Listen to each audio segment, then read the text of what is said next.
একটা বারান্দার মধ্যে এত সুন্দরভাবে গাছ লাগাইছে। এই ধরনের ফুল প্রেমিক মানুষগুলোকে আমার অনেক বেশি পছন্দ। দেখেন কি সুন্দরভাবে গাছগুলোর চর্চা করে রাখছে।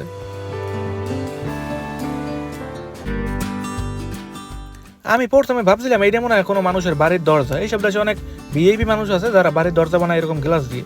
পরে উপরে একটা ব্যানার ছিল, ব্যানারের দিকে তাকাই দেখলাম এটা নাকি একটা মাছের দোকান। আমরা ট্রেন স্টেশনের পিছন দিয়ে ঢুকছি, আর একটা জায়গা আছে ওইখানে মানুষ অপেক্ষা করে, সিট আছে, বসে থাকে। ওই জায়গাটা একটু বিরক্তিকর। ওই দেখেন কি সুন্দরভাবে মানুষকে জড়িয়ে ধরছে। এই ধরনের স্টেশনগুলোতে আসলে মানুষের বিদায় বেলা, মানুষের হাসি, মানুষের আনন্দ এইগুলো কিন্তু দেখা যায়। বাংলাদেশে এই বিস্কুটগুলো অ্যাভেলেবেল পাওয়া গেলেও ইতালিতে কিন্তু কোনো বাংলা দোকান ছাড়া এই বিস্কুটগুলো পাওয়া সম্ভব না। দেখেন বাংলা নাম লেখা। এই ধরনের বাংলা বিস্কুটগুলো যে ইউরোপের মাটিতে বসে খেতে পারবো, এই জিনিসটা আসলেই একটা ভাগ্যের ব্যাপার। আসসালামু আলাইকুম সবাইকে, যে যেখান থেকে আমার এই ভিডিওটি দেখছেন সবাইকে জানাই স্বাগতম।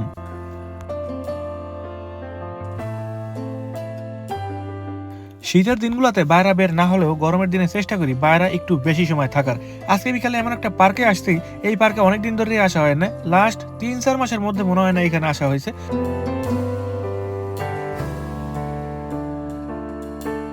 এখন ইতালিতে সময় 4:30।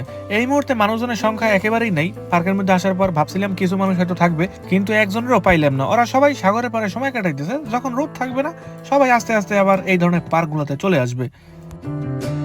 ছোট ভাই বাসা থেকে রিমোটের গাড়ি একেবারে ফুল চার্জ করে নিয়ে আসলে মনে হয় না আধা ঘন্টার মধ্যে চার্জ শেষ হইবে।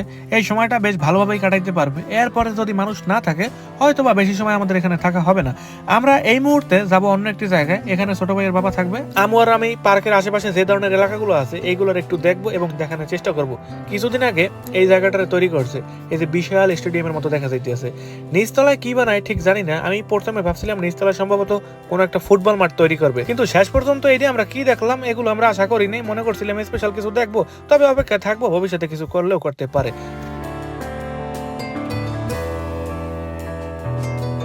গাইজ আগে আমি টাইম মতো ভিডিও দিলেও বর্তমান দিনগুলোতে টাইম মতো দিতে পারি না।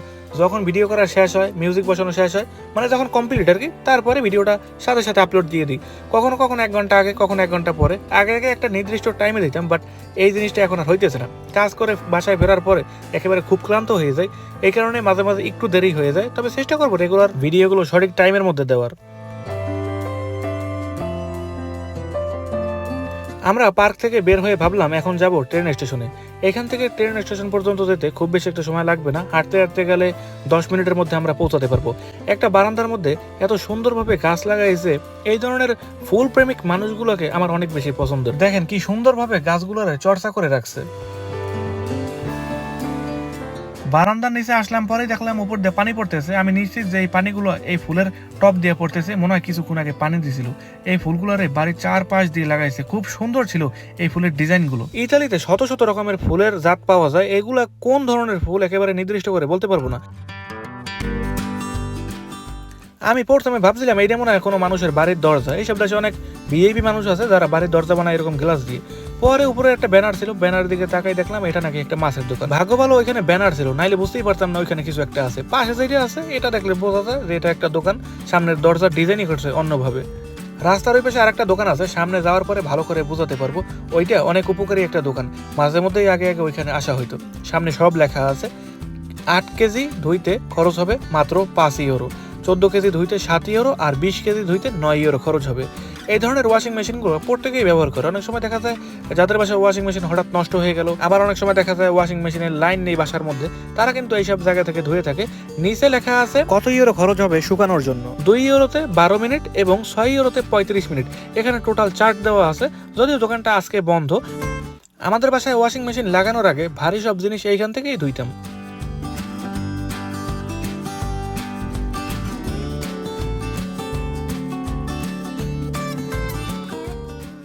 আমরা ট্রেন স্টেশনের একেবারে কাছে চলে আসছি।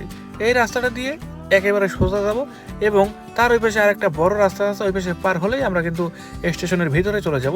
এই মুহূর্তে গেলে স্টেশনে ট্রেন দেখতে পারবো কিনা তা আমি শিওরভাবে বলতে পারবো না। অনেক সময় দেখা যায় আধা ঘন্টা পর পর ট্রেন আসে, 1 ঘন্টা পর পর আসে, টাইম এলোমেলো হয়। যাই ট্রেন স্টেশনের ভিতরে দেখি 2-1টা ট্রেন দেখতে পারি কিনা।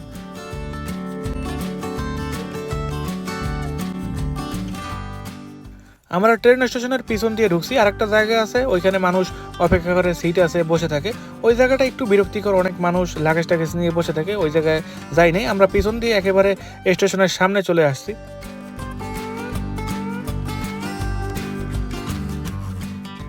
ভাবছিলাম ট্রেন আমরা একটাও দেখতে পারবো না। কিছুক্ষণ অপেক্ষা করার পরেই দূরে দেখা যাচ্ছে একটা ট্রেন আসতেছে।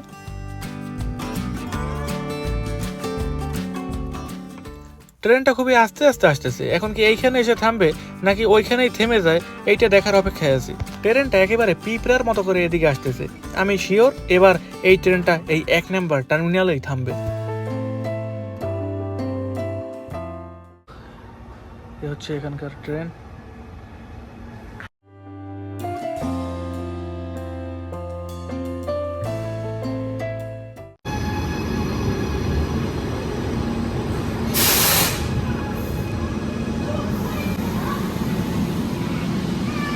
এবার দেখার পালা ট্রেন থেকে কি পরিমাণে মানুষ বাইরে নামে। আশা করবো যে অনেক মানুষ আছে ভিতর। ওই দেখেন কি সুন্দরভাবে মানুষকে জড়িয়ে ধরছে। এই ধরনের স্টেশনগুলোতে আসলে মানুষের বিদায় বেলা, মানুষের হাসি, মানুষের আনন্দ, এইগুলো কিন্তু দেখা যায়। আর এই ট্রেনটা এখন যাবে ইতালির অন্যতম একটা বড় শহর পেশকারা। ওই শহরের দিকে কিছু সময়ের মধ্যে রওনা করবে। আমরা একবার গেছিলাম ইতালির পেশকারা শহরে। ওই শহরে গেছিলাম করোনা টেস্ট করতে। করোনার সময় ইতালি থেকে বাংলাদেশে অথবা বাংলাদেশ থেকে ইতালিতে আসলে 24 ঘন্টা আগে করোনা টেস্ট করতে হয়, এরকম একটা নিয়ম ছিল। এই ট্রেনে করেই গেছিলাম। খুব একটা বেশি সময় লাগে না, 40 থেকে 45 মিনিটের মতো লাগে মনে হয়, এরকমই কোন একটা সময়, সম্ভবত 1 ঘন্টার মতো এরকম একটা সময় ছিল। আর ভাড়া হয়েছে 6 ইউরো করে ছিল আমরা যখন গেছিলাম, তাও কয়েক বছর আগের একটা ঘটনা। এরপরে আর ট্রেনে চড়া হয় না। ট্রেনে চড়ার ইচ্ছা আছে, কাছে যে ধরনের শহরগুলো আছে ওই শহরে যাওয়ার ইচ্ছা আছে, কিন্তু অযথা ওই ধরনের শহরগুলোতে মানে ঘোরার জন্য উদ্যোগ নিলেও খুব একটা তাড়াতাড়ি করে এই উদ্যোগটা পূরণ হয় না। আর যদি স্পেশাল কোনো কাজ থাকে, ইমার্জেন্সি কোনো কাজ থাকে, তাহলে কিন্তু অবশ্যই যাওয়া হয়। তবে দেখি নেক্সট যদি কোনো কাজ থাকে, কাজের উদ্দেশ্য হইলেও এই আশপাশের শহরগুলোতে একটু ঘুরতে যাব। ট্রেন স্টেশনের রূপ একেবারে বদলাই ফেলাইছে। দেখেন এই পাশে বিশাল একটা ছাদ বানাইছে, যাতে মানুষ এগুলোর নিচে অপেক্ষা করলে বৃষ্টিতে ভেজা বা রোদে পড়া এরকম সমস্যা যাতে না ভোগে। বেশি দিন হয় না এই ছাদটাকে তৈরি করছে, গত 1 মাস আগে ওইখানে আসছিলাম, আসার পরে দেখছিলাম একেবারে ফ্রি, এখানে কিছু নাই, খোলামেলা আছিল সব। এখন একটু অন্যরকম। ইতালির এই ট্রেন স্টেশনে 4-5 জন ক্লিনার থাকে, যারা সব সময় এই স্টেশনটাকে এভাবে পরিষ্কার করে রাখে। দেখেন মনে হয় যেন কোনো একটা ভিআইপি মানুষের বাড়ির সামনে যে ধরনের ডিজাইনগুলো থাকে, এই ডিজাইন হচ্ছে এইসব দেশের ট্রেন স্টেশনের জায়গাগুলো। খুব ভালো লাগে এই ট্রেন স্টেশনে যখন হাঁটি, মনে হয় যেন কোনো মন্ত্রীদের বাড়ির সামনে যে রাস্তা থাকে, এই রাস্তার উপর দিয়ে হাঁটতেছি। মানুষ অপেক্ষা করতেছে নেক্সট কোনো একটা ট্রেন আসবে, তারা ওইটাই করে কোনো একটা শহরে যাবে। এখন তো মানুষ কমেই আছে, কিছু কিছু সময় এইখানে এসে দাঁড়ানোর জায়গা পাই না। ওই দৃশ্যটা দেখতে আরো বেশি ভালো লাগে। সবাই শুধু ব্যস্ত থাকে কখন ট্রেন আসবে, সবাই ওই দেখেন বিশাল একটা ট্রেন কিন্তু যাচ্ছে, হঠাৎ করে কিন্তু ট্রেন চলে আসছে। এইসব দেশের ট্রেনে যেহেতু কোনো রকমের শব্দ হয় না, কারেন্টের মাধ্যমে চলে, যখন আর কি পাশ দিয়ে যায় তখন বুঝতে পারি ট্রেন এইমাত্র পাশ দিয়ে গেছে, এর আগে কোনো রকমের আওয়াজ নেই। এই ছিল আমাদের বিকেলের ছোট্ট একটি ভ্রমণ। এবার আমরা চলে যাব পার্কের দিকে, অর্থাৎ যেই দিক থেকে আসছি এবার আস্তে আস্তে ওই দিকেই চলে যাব। বিদায় সবাইকে, এই স্টেশন থেকে দেখা হবে পার্কে যাওয়ার পরে, আমাদের সাথেই থাকবেন। পার্কে যে বিকালে এত মানুষ হয়ে বেরিয়ে বিশ্বাসই করতে পারিনি। এখানে আসার পর তো ছোট বাইরে খুঁজেই পাইনি। যেই সময় এখানে আসছিলাম ছোট বাইরে সাইডে দিছি, পর একা একা খেলছে, দূর থেকে দেখছি যে ওইখানে আছে, কিন্তু এখন এত মানুষ হয়েছে এগুলোর মধ্যে খুঁজে পাওয়াটা একটু কষ্ট হয়ে যায়। এই পার্কের চারপাশে যেহেতু বড় রাস্তা, গাড়ি যায় সবসময়, ছোট বাইরে বলে দিছি মেইন রোডের আশেপাশে যাতে না যায়, খুব কাছেই থাকতে বলছি, তাহলে আমাদের আর কষ্টটা হবে না। আমরা স্টেশন থেকে ফেরার পথে এই বিস্কুটটাকে কিনে আনি। বাংলাদেশে এই বিস্কুটগুলো অ্যাভেলেবেল পাওয়া গেলেও ইতালিতে কিন্তু কোনো বাংলা দোকান ছাড়া এই বিস্কুটগুলো পাওয়া সম্ভব না। দেখেন বাংলা নাম লেখা। এই ধরনের বাংলা বিস্কুটগুলো যে ইউরোপের মাটিতে বসে খেতে পারবো, এই জিনিসটা আসলেই একটা ভাগ্যের ব্যাপার। বিস্কুটের নাম হয়েছে মিল্ক মেড। এটার দাম নিয়েছে 50 সেন্ট, যা বাংলাদেশি টাকা 70 থেকে 80 টাকার মতো দাম আসবে। এই প্যাকেটের মধ্যে টোটাল কয় পিস বিস্কুট আছে আমি গুনে দেখি নেই, তবে আমরা এখানে 4 জন আছি, 4 জনের জন্য এই বিস্কুটগুলো বিকালে নাস্তা হিসাবে একেবারে ঠিকঠাক আছে। আজকের এই বিকালে যে এরকম একটা বাংলাদেশি বিস্কুট খেতে পারবো, যা আমার কল্পনায়ও ছিল না।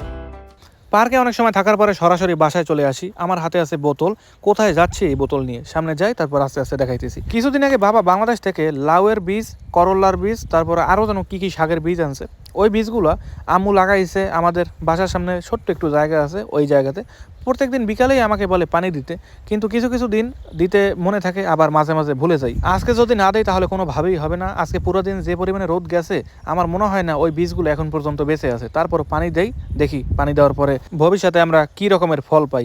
এইগুলোর মধ্যে লাগানো আছে। আর এই যে মাটিগুলো দেখতেছেন, এই মাটিগুলো কিছুদিন আগে ইতালির একটা মার্কেট থেকে কিনছি। আম্মু এমনভাবে বাউন্ডারি দিছে যাতে ভিতরের এই সারগুলা মাটিগুলো কোনোভাবে বাইরে যেতে না পারে। যেহেতু পুরা ক্ষেতের মধ্যে লাগাইনি, পুরা মাটির মধ্যে লাগানো প্রয়োজন নেই, ছোট্ট একটু জায়গার মধ্যে ইট দিয়ে বাউন্ডারি দিয়ে তারপরে আর কি এই বীজগুলোরে লাগানো হয়েছে। এবার আস্তে আস্তে পানিগুলো দেই।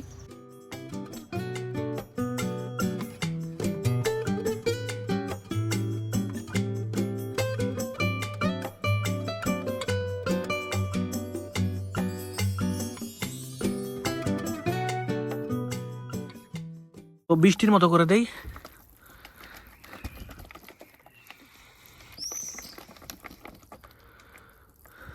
ইতালিতে এখন একেবারে সন্ধ্যা হয়ে গেছে, আর দুপুরের দিক দিয়ে গাছে পানি দেওয়া ঠিক না, তাহলে একেবারে গাছ মরে যাওয়ার একটা সম্ভাবনা থাকে। আজকের এই ছোট্ট ভিডিও ছিল এ পর্যন্তই। ভালো থাকবেন, সুস্থ থাকবেন, বাই বাই সবাইকে এখান থেকেই।